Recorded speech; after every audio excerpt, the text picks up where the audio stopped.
Selamat siang Pak Junanto. Selamat siang. Terima kasih Pak Junanto atas kesediaan waktunya berbagi pengalaman dengan saya CGP Angkatan 9. Pada kali ini kami diberi tugas Bapak di modul 3.1 bagaimana untuk memanage sekolah, terutama saat ini di modul 3.1 kami belajar bagaimana untuk mengambil sebuah keputusan.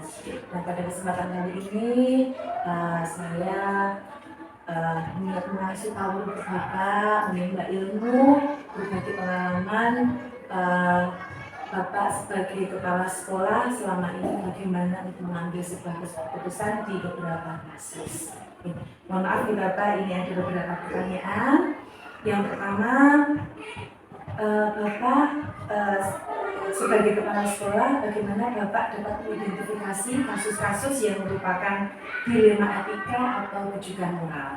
Ya, untuk itu bagaimana saya harus sangat teliti karena apa? Karena hampir sama sebenarnya rujukan moral dengan dilema etika. Tetapi kan kalau rujukan dalam dasar rujukan ada sesuatu yang negatif, ada sesuatu yang nanti akan memberikan semacam jebakan kepada kita. Nah, untuk itu kita harus melihat juga ini seperti ini ada tujuannya. Tujuannya seperti apa? Untuk apa tujuan itu? Nah, tujuan ini untuk mempertajam kita memilih ini tujuannya apa. Kalau ini tujuannya nanti jam, ini kita juga akan memberikan vonis bahwa ini adalah dilema etika. Jadi ya bukan tujuan saja. Kalau tujuan itu tidak baik. Jadi seperti itu malah karena ada tujuannya yang menjadi pokoknya. Kita punya identifikasi seperti itu. Tujuannya apa? Berarti Bapak memilah-milah ini rujukan moral dari benar dan salah, kemudian yang dilema etika bahwa dua pihak itu benar dan benar begitu nih Bapak. Dengan kasus yang dilema etika tadi Bapak, bagaimana Bapak menjalankan pengambilan keputusan di SD Penumul atau di SD yang sebelumnya Bapak, terutama tadi itu untuk kasus-kasus di mana dua kepentingan sama-sama benar, dua pihak sama-sama benar memiliki kepentingan sendiri. Iya, tentu saja kan kita sebagai seorang kepala sekolah, saya sebagai seorang kepala sekolah harus mengambil kebijakan di mana kalau ada dua kepentingan, dua tujuan yang hampir sama dan mungkin sama, tetapi kan kita harus memilah dan juga memberikan identifikasi. Kalau ini tujuannya yang saya pentingkan adalah tentang humanisnya, tujuan humanisnya seperti apa? Kalau yang satu itu tidak mencerminkan sisi kemanusiaan kita, maka saya akan mengambil dari sisi yang satu, dilema yang satu, etika yang satu ini. Sehingga saya tidak terjebak kepada hanya berfaktor pada tujuan saja, tetapi pada nilai kemanusiaan, karena kita hidup juga sebagai seorang manusia, sehingga kita juga harus mencerminkan itu. Apa yang kita lakukan adalah juga berkaitan dengan manusia. Saya sebagai manusia berkaitan dengan manusia juga, anak-anak, teman-teman, juga nilai-nilai seperti ini sangat penting sekali, sehingga nanti kita bisa menentukan bahwa ini adalah tepat karena saya bisa memberikan nilai-nilai kemanusiaan kepada di sekitar kita. Berarti Bapak melihatnya dari nilai kebajikan universalnya yang terutama untuk kemanusiaannya. Pihak mana yang atau kasus ini sebenarnya harus dilihat dipandang dari sisi humanisme tadi. Baik Bapak, kemudian untuk kasus tersebut yang dilema etika tadi, langkah-langkah atau prosedur seperti apa yang biasa Bapak Junanto lakukan? Ya, saya melakukan sesuatu itu dengan misalnya kalau saya pribadi tentu saya akan berkoordinasi berkoordinasi dengan teman-teman, guru, dengan teman-teman, walaupun saya harus punya dasar, ya punya dasar pengetahuan, pemahaman tentang etika itu sendiri, ya itu menjadi modal dasar saya.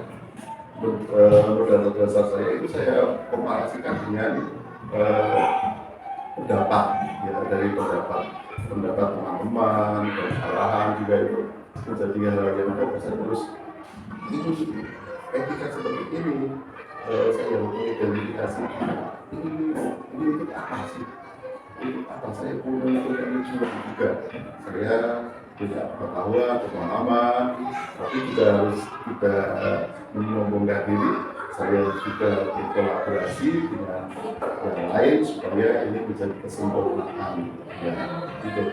Berarti mempertimbangkan terlebih dahulu, melihat dasar-dasarnya apa, kemudian sharing dengan rekan-rekan dulu dari Pak dan mengumpulkan apa yang terbaik untuk sekolah. Kemudian ya Pak, dari langkah-langkah yang Bapak sampaikan tadi, hal-hal apa saja yang selama ini Bapak anggap efektif dalam mengambil sebuah keputusan pada kasus dilema etika? Memang untuk yang kalau hal yang berat, hal yang kepada orang banyak memang harus berkoordinasi kepada teman-teman. Tetapi pada saat tertentu juga sebagai kepala sekolah saya harus ada keyakinan dalam diri saya tentang apa yang menjadi pemahaman saya, tentang kebaikan itu, tujuan itu yang menjadikan proses bahwa saya harus bisa menentukan. Yang paling efektif tentu adalah bagi saya adalah pengetahuan saya. Juga jangan lupa bahwa pengetahuan itu juga menjadikan harus dikolaborasi. Kalau pengetahuan tanpa pengalaman itu akan menjadi sesuatu yang kurang berbobot. Ya, seperti itulah. Sehingga ada pengetahuan, ada pengalaman, ada kolaborasi.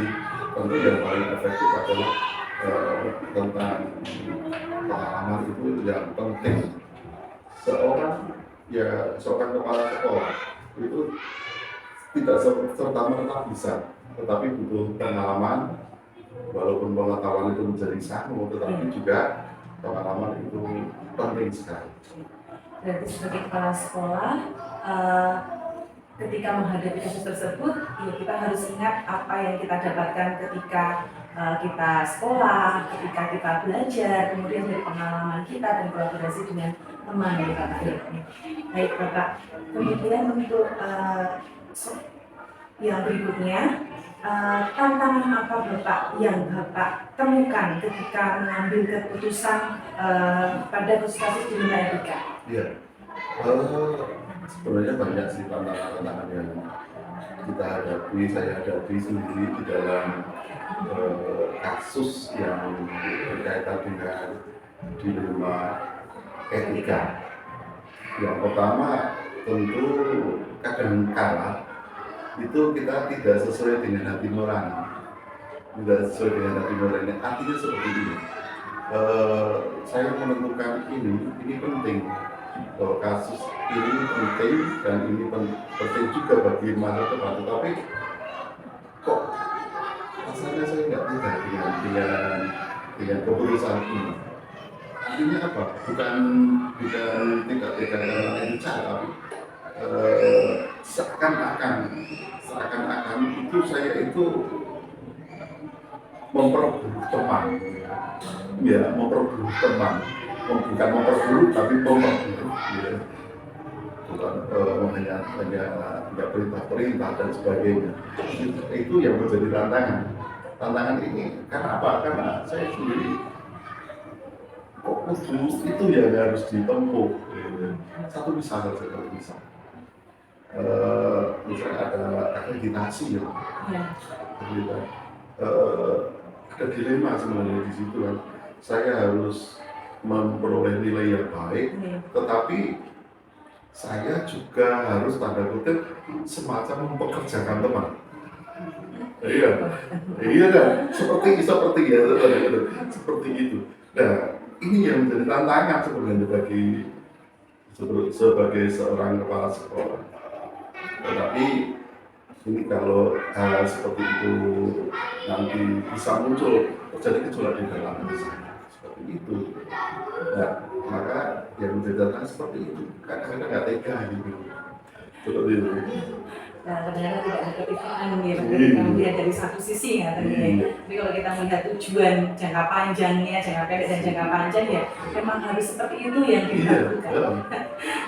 Bapak, tadi Bapak menyampaikan terkadang Bapak harus memutuskan keputusan sendiri, kadang harus berkolaborasi dengan teman. Di situasi apa Bapak ketika Bapak harus memutuskan sendiri atau harus berkolaborasi dengan teman, atau ada jadwal-jadwal tertentukah dari program Bapak untuk memutuskan atau mengambil keputusan terutama untuk dilema etika?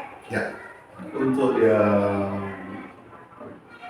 memutuskan sendiri itu ada dua sebenarnya.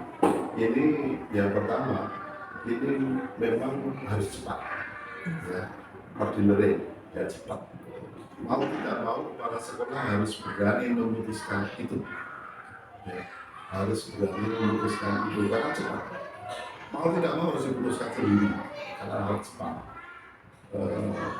Jadi harus diputuskan cepat itu karena penting sekali, darurat dan penting, sehingga ini perlu keputusan sendiri. Kemudian kalau yang berkaitan dengan diputuskan bersama itu penting juga mempengaruhi, tetapi juga ada faktor, ada tenggang waktu, ada waktu tenggang, dan juga harus membutuhkan tenaga pemikiran dari teman-teman, kolaborasi dari teman-teman itu sendiri. Pekerjaan yang membutuhkan pemikiran dan juga tenaga dari teman-teman itu yang harus membedakan ini harus diputuskan sendiri maupun yang diputuskan bersama. Saya tangkap kita juga harus melihat kasus apa begitu nih Pak Min? Apakah ini kasus yang butuh respon yang cepat dari seorang pemimpin, atau kasus ini berat sehingga tidak bisa diputuskan saat ini, juga butuh pertimbangan-pertimbangan yang lainnya dari stakeholder sekolah yang lainnya. Baik Bapak, apakah ada seseorang atau faktor-faktor apa yang selama ini mempermudah Bapak atau membantu Bapak dalam mengambil keputusan dalam kasus-kasus dilema etika? Ya, tentu yang pertama memang harus ada pengetahuan dan pengalaman, dan juga ada sisi orang lain yang bisa diajak untuk bertukar pikiran. Artinya bahwa satu dilema itu kalau tidak bisa memecahkan sendiri, tentu ada orang yang bisa memecahkan bersama. Di samping pengetahuan, juga ada orang lain yang perlu katakanlah orang itu bisa memberikan pencerahan. Mungkin orang itu tidak bisa memecahkan, tapi ada pencerahan, ya ada pencerahan. Syukur-syukur bisa memberikan alternatif solusi yang bisa dipakai untuk pemecahan dilema etika itu sendiri. Pasti ada ya Bapak yang kita pandang mempermudah atau memiliki pertimbangan lain sehingga kita dapat pencerahan dalam kasus tersebut. Baik Bapak, dari semua hal yang tadi Bapak sampaikan, pembelajaran apa yang Bapak ketik dari pengalaman Bapak mengambil keputusan dilema etika Bapak? Ya, untuk pembelajaran dari saya, memang kita harus punya pengalaman, punya orang lain, tapi juga yang penting untuk diri saya sendiri. kita semakin ada masalah, itu semakin bijak, semakin dewasa. Itu bukan berarti masalah itu harus dipecahkan, harus dihadapi. Jangan dihindari. Kalau kita dihindari, kita tidak akan bijak dan tidak akan dewasa. Seperti itu. Baik Bapak, terima kasih sekali Bapak atas sharing pengalaman Bapak sebagai kepala sekolah dalam mengambil keputusan. Semoga dengan sharing ini menambah pengetahuan saya Bapak, dan apabila nanti ke depannya saya menghadapi kasus terutama untuk dilema etika, saya bisa menerapkan apa yang tadi sudah Bapak sampaikan kepada saya. Sekali lagi Bapak terima kasih atas kesediaan waktunya dan berbagi ilmu kepada saya.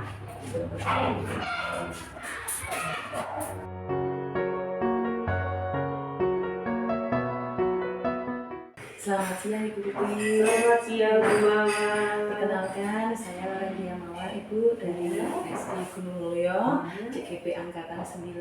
Dan pada kesempatan ini mohon kesekian Ibu untuk saya wawancara terkait ketugasan kami di CGP modul 3.1 pengambilan keputusan.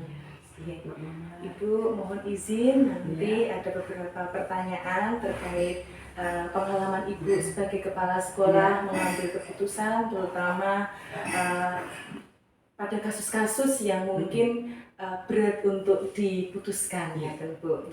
Izin Ibu yang pertama, selama ini Ibu bagaimana Ibu dapat mengidentifikasi kasus-kasus yang merupakan dilema etika atau rujukan moral?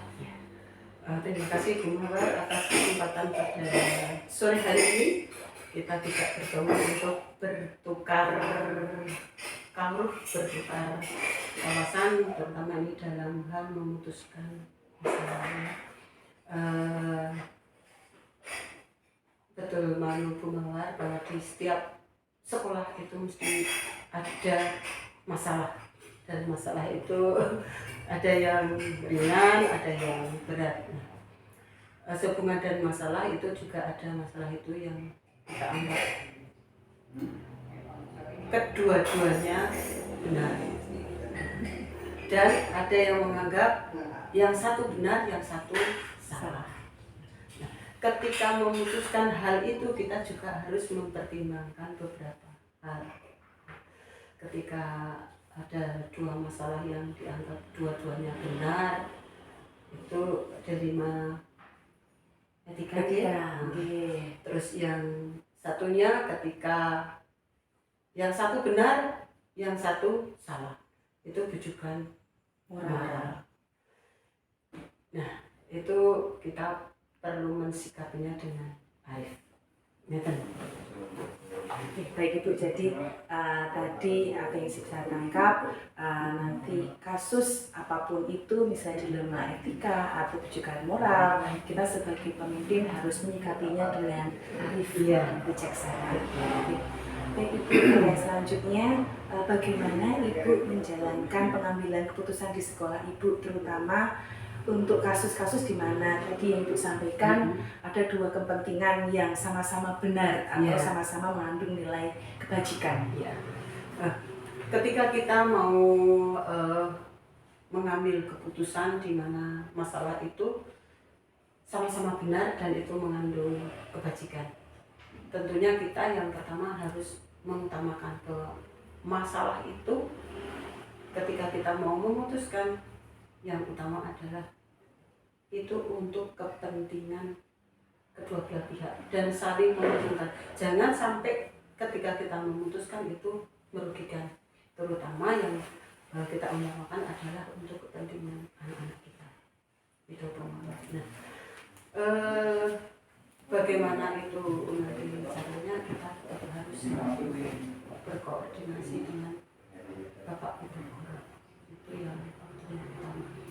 Baik, terima kasih Ibu. Kemudian tadi ketika Ibu sudah berusaha untuk mengambil keputusan, langkah-langkah atau prosedur apa Bu yang biasanya Ibu lakukan selama ini? Ya, ketika kita mau memutuskan masalah, tentunya kita harus mengambil langkah-langkah yang harus kita lakukan, terutama yang pertama adalah kita harus koordinasi dengan guru kelasnya.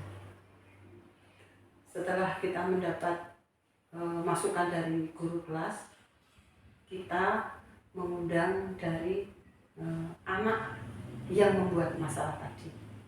Setelah itu kita juga mengundang dari anak yang kena masalah. Ya. Nah, kalau itu bisa diselesaikan, berarti itu bisa saat itu juga kita selesaikan dengan anak-anak sudah berjanji tidak akan mengulangi, selesai. Tapi biasanya buntutnya ke belakang itu orang tua yang selalu istilahnya bumboni atau menambah masalah. Nah, ini bagaimana harus mensikapinya ya, nanti kedua orang tua itu kita dudukkan bersama, kita panggil, kita ajak musyawarah untuk mufakat. Ini kepentingan anak kita, bukan untuk kepentingan kita orang dewasa. Itu kami ambil dari itu kita koordinasi dengan guru kelasnya. Kalau masalah itu ringan, selesaikan saat itu. Tapi kalau masalah itu berat, ya kita harus koordinasi dengan yang lebih atasnya lagi, yang bisa nanti kita minta bantuan. Berarti dengan kasus dilema etika ini, Ibu yang pertama mengidentifikasi masalah itu dan masalah itu dari pihak yang terkait ini ya. Kita melihat situasinya seperti apa, kemudian diajak untuk musyawarah, mufakat, dan tentu saja berpihak kepada murid. Baik Ibu, kemudian Ibu, hal-hal apa saja yang selama ini Ibu anggap efektif dalam pengambilan keputusan pada kasus-kasus dilema etika Ibu? Dalam pengambilan keputusan yang paling efektif seperti yang sudah saya sampaikan di atas tadi, kalau memang itu masalahnya itu istilahnya ringan, bisa kita selesaikan bersama dengan anak-anak, ya sudah, kita cukup kita selesaikan di sini, di sekolah ini, dengan harapan anak-anak itu sudah kembali normal lagi mengikuti pelajaran, bisa mengikuti pelajaran dengan teman-temannya itu dengan senang, dengan tidak ada beban. Itu saya kira sudah cukup, kita tidak perlu memerlukan waktu. Tapi kalau itu masalahnya itu besar, tentunya kita tidak bisa memutuskan secara sendiri.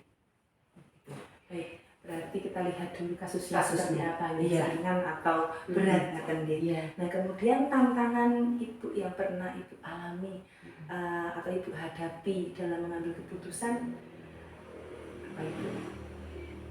Tantangan ketika kita menghadapi kasus berat itu tantangannya tentunya banyak sekali, karena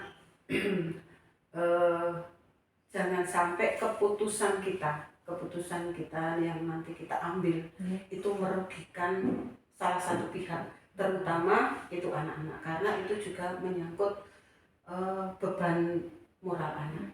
Jangan sampai dengan putusan seperti ini anak itu akan semakin terpuruk dan bahkan mungkin tidak mau sekolah lagi. Itu yang kita harapkan, jangan sampai seperti itu. Nah, untuk itu kita juga istilahnya kita tetap minta bantuan dari, terutama ini dari dukungan dari Bapak Ibu guru. Kita selalu koordinasi dengan Bapak Ibu guru bagaimana kemajuan anak-anak kita. Itu kolaborasi dengan Bapak Ibu guru itu setiap saat itu sangat-sangat penting. Yang pertama. Yang kedua, karena ini menyangkut masalah pendidikan, tentunya kalau masalah itu besar, kita tidak bisa memutuskan sendiri, kita otomatis minta nasihat bimbingan kepada atasan kita, yaitu pengawas kita. Nah, karena yang namanya masalah itu besar, tentunya kan akan ada dampaknya. Nah, dampaknya itu mungkin nanti ke sekolah kita, ke Bapak Ibu guru, ke anak-anak, ke lingkungan sekitar. Nah, maka saya juga perlu istilahnya juga minta nasihat, minta bimbingan dari pejabat-pejabat yang ada di lingkungan Kapanyang Ustawi itu, supaya nanti ketika kita dalam memutuskan itu tepat dan kita semua itu bisa bersama-sama menanggung apa yang nanti kita putuskan. Jadi seperti itu. Berarti tantangannya bagaimana keputusan kita bisa adil untuk semua pihak, terutama dari pihak murid nih. Iya. Ya. Dan apabila kita memerlukan bantuan, kita bisa melibatkan pihak-pihak yang terkait atau dengan pengawas atau dengan pihak yang kita anggap bisa membantu untuk memecahkan masalah ini dengan baik. Baik, Ibu, kemudian apakah Ibu memiliki sebuah jadwal tertentu dalam sebuah penyelesaian kasus dilema etika, atau Ibu langsung menyelesaikan di tempat seperti yang tadi Ibu sampaikan ya? Namun apakah ada jadwal lain yang khusus begitu untuk menyelesaikan kasus-kasus dilema etika?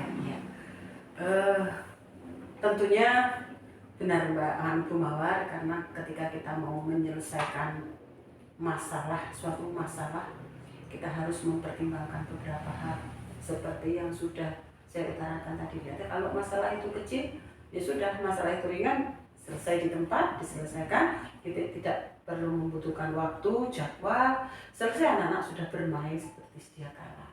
Tapi kalau masalah besar menyangkut semua yang ada di lingkungan sekitar kita, tentunya kita harus menyusun waktu, tempat,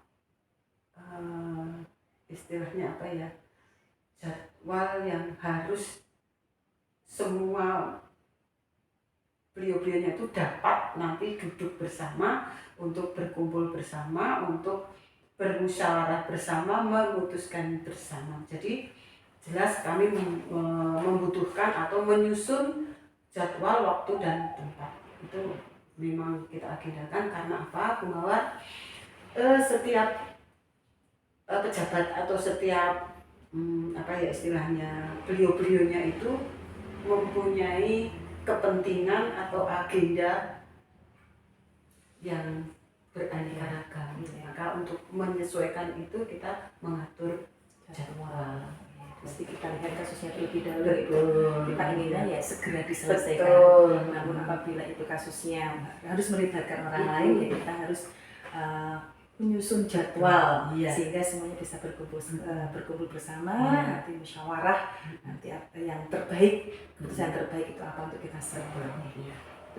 Baik Ibu, dalam pengambilan keputusan, apakah ada seseorang atau faktor-faktor yang selama ini mempermudah atau membantu Ibu dalam menghadapi atau mengambil keputusan dalam kasus-kasus dilema etika Ibu? Ya, Bu Mawar. Itu sangat jelas Bu Mawar, ketika kita mengambil keputusan itu ada beberapa orang yang membantu kami untuk mengambil keputusan. Karena jelas ketika kita mengambil keputusan, kita tidak bisa mengambil keputusan sendiri. Yang terutama adalah kolaborasi dengan guru kelas itu yang sangat mendukung kita ketika nanti mengambil keputusan itu. Nanti kalau saya mengambil keputusan atau kami mengambil keputusan seperti ini, baiknya bagaimana, terus nanti buruknya juga bagaimana, itu harus kita pertimbangkan baik-baik. Jadi yang pertama kita adalah ada beberapa orang yang membantu kami untuk mengambil keputusan dengan berbagai macam pertimbangan, dan tentunya tidak merugikan salah satu pihak itu tadi. Tentunya yang pertama dari Ibu Guru semua, terus dari Ibu pengawas, dari stakeholder yang terkait dengan untuk memecahkan masalah. Jadi sebagai pemimpin kita juga misalnya kita menghadapi kasus yang pelik gitu nih, kita tidak segan-segan juga untuk meminta pendapat, pertimbangan dari rekan guru, pengawas, seperti yang terkait. Ibu, ini yang yang terakhir dari semua hal yang telah disampaikan oleh Ibu tadi. Pembelajaran apa yang mungkin bisa Ibu petik terkait ketugasan Ibu sebagai kepala sekolah dari pengalaman Ibu mengambil keputusan di bidang etika? Ya Bu Mawar, ini mungkin ini yang terakhir kali ya, pengalaman yang berharga bagi kami, terutama saya di sini selama 4 tahun mendampingi Bapak Ibu guru di sini. Tentunya banyak pengalaman kami, terutama dalam mengambil keputusan ini. Dan ini juga semoga bermanfaat bagi Bu Mawar untuk nanti ke depannya ketika mau mengambil keputusan itu harus bagaimana, langkah-langkahnya harus seperti apa.